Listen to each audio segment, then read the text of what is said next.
स्वागत है आपका आज के हमारे नए क्लास में। जैसा कि आप सभी जानते ही हैं कि हम आपको सिंटैक्स में पढ़ा रहे हैं। सिंटैक्स आपको फिर से बता देते हैं क्या होता है।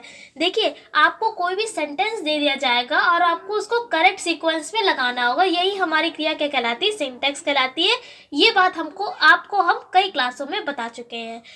अब देखिए, हमने आपको पिछले क्लास में वर्ब के कुछ रूल बता रहे थे कि वर्ब के अकॉर्डिंग आप किस तरीके से सेंटेंस को करेक्ट करेंगे।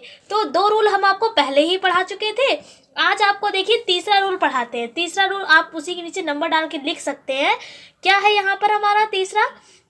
जब 2 या 2 से अधिक सिंगुलर सब्जेक्ट्स एंड के द्वारा जुड़े हों और उनके जो एक ही विचार, यानी एक ही विचार का मतलब वन आइडिया, देखिए हमने यहाँ पर ब्रैकेट में भी लिख दिया है, वन आइडिया का बोध कराते हों, तो इनके साथ हम सिंगुलर वर्ब ही लगाते हैं। अब इसका मतलब, इस रूल का मतलब क्या है, हमने आपको पहले क्लासों में कई बता चुके हैं कि जैसा कि हमने आपको पिछले क्लास में भी ये बात बताई थी, जब हमने वर्ब स्टार्ट किया था, ये बताया था कि जब हमारा सिंगुलर सब्जेक्ट होगा तब हम सिंगुलर वर्ब ही यूज़ करेंगे। हेल्पिंग वर्ब की बात कर रहे थे हम। ऐसा यहाँ पर भी ये क्या है कि अगर 2, यहाँ पर पहले तो हमने बताया था कि एक सब्जेक्ट होगा वहाँ पर, लेकिन अब क्या है, 2 आपके सब्जेक्ट होंगे। कितने सब्जेक्ट होंगे? 2 या 2 से अधिक हो सकते हैं। अगर 2 या 2 से अधिक सिंगुलर सब्जेक्ट हैं और वो एंड के साथ जुड़े हैं, तब भी आप क्या करेंगे, वहाँ पर सिंगुलर वर्ब का ही यूज़ करेंगे। एग्जाम्पल बताते हैं और अच्छी तरीके से आपको समझ में आने वाला है। Bread and butter is my favourite food. अभी हमने आपको रूल में क्या बताया, जब हमारे 2 सब्जेक्ट होंगे, कैसे सब्जेक्ट होंगे, जब 2 सिंगुलर सब्जेक्ट होंगे तो हम उनके संग जो हेल्पिंग वर्ब है वो भी हम कैसे लगाएंगे, सिंगुलर वाली ही लगाएंगे। तो देखिए एग्जाम्पल में यहाँ पर देखिए 2 सब्जेक्ट दे रखे हैं, एक तो ब्रेड है और एक क्या है, बटर है। ये 2 आपके सब्जेक्ट दे रखे हैं और जुड़े किससे हैं, किसकी सहायता से जुड़े, एंड। बीच में देखिए एंड लगा हुआ है, यानी कि ये जो 2 सब्जेक्ट है उनको किसके द्वारा जोड़ा गया, एंड के द्वारा आपस में जोड़ दिया गया है। अब जब ये जोड़ दिया गया है तो हमने एक रूल पढ़ा था कि जब भी 2 आपके सब्जेक्ट होंगे और एंड के साथ जुड़े होंगे तो हम उनके संग हेल्पिंग वर्ब भी कैसे लगाएंगे, सिंगुलर वाली लगाएंगे। तो यहाँ पर देखिए हमने हेल्पिंग वर्ब भी यहाँ पर सिंगुलर वाली ही लगाई है कि ब्रेड एंड बटर इज। ये देखिए इज लगा है। बात आपको हम पहले क्लास में बता चुके हैं कि सिंगुलर हेल्पिंग वर्ब्स कौन कौन सी होती हैं। देखिए अगर नहीं पता है तो फिर से बता देते हैं, जैसे कि इज है, एम है और आई के संग एम लगता है, आपका वॉज है या आपका हैज़ है। ये आपकी क्या होती है, जितने भी इट है या किसी का नेम होता है, ये सब क्या होती हैं, आपकी सिंगुलर हेल्पिंग वर्ब्स होती हैं। ठीक है।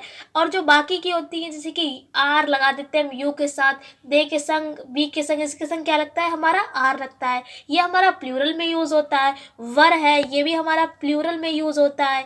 ऐसे कई सारे वर्ड्स होते हैं, कई सारे हेल्पिंग वर्ड्स हैं जो वर्ब प्लूरल के लिए यूज़ होती हैं और कई सारी ऐसी हैं जो हमारी सिंगुलर हेल्पिंग वर्ड्स होती हैं। सिंगुलर तो हमने आपको बताई दी और प्लूरल जो बाकी बची है वो सारी क्या होती हैं, प्लूरल होती हैं। आई होप आपको समझ में आ रहा होगा।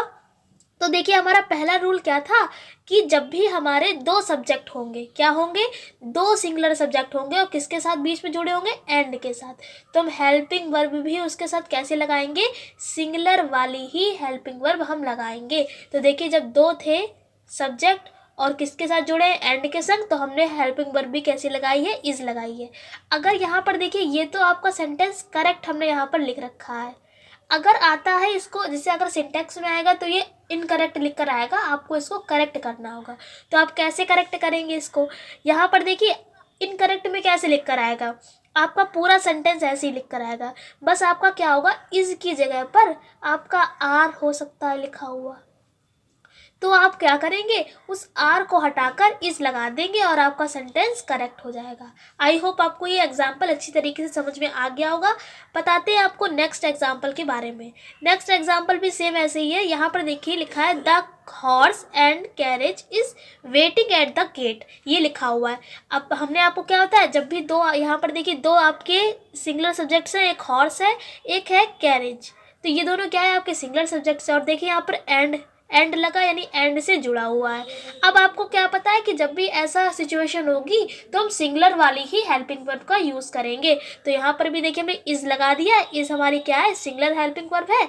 इसका मतलब है ये हमारा सेंटेंस क्या है, करेक्ट है। अगर इनकरेक्ट होगा तो आपका इसकी जगह पे आर लिखा हो सकता है या वर लिखा हो सकता है, कुछ कोई भी आपका प्लूरल हेल्पिंग वर्ब लगी हो सकती है। तो आपको क्या करना है, उसको हटाकर सिंगुलर हेल्पिंग वर्ब में चेंज कर देना और आपका सब्जेक्ट और आपका जो सेंटेंस है वो करेक्ट हो जाएगा। आई होप आपको ये रूल अच्छी तरीके से समझ में आ गया होगा। अगर आप चैनल पर नए हैं तो चैनल को सब्सक्राइब कर लीजिए, क्योंकि क्लास 12 से रिलेटेड जितने भी आपके इंपॉर्टेंट टॉपिक हैं उनकी हमने वीडियोस अपने में हमारे चैनल पर आपको मिल जाएंगी। अलग से उनकी प्लेलिस्ट बना दी गई है, फिजिक्स की अलग है, केमिस्ट्री की अलग है और इंग्लिश की अलग से आपके लिए बना दी गई है। आप चाहें तो वहाँ पर जाके देख सकते हैं। हम आपसे फिर मिलते हैं एक ऐसे ही क्लास के साथ। तब तक के लिए जय हिंद, जय भारत, धन्यवाद।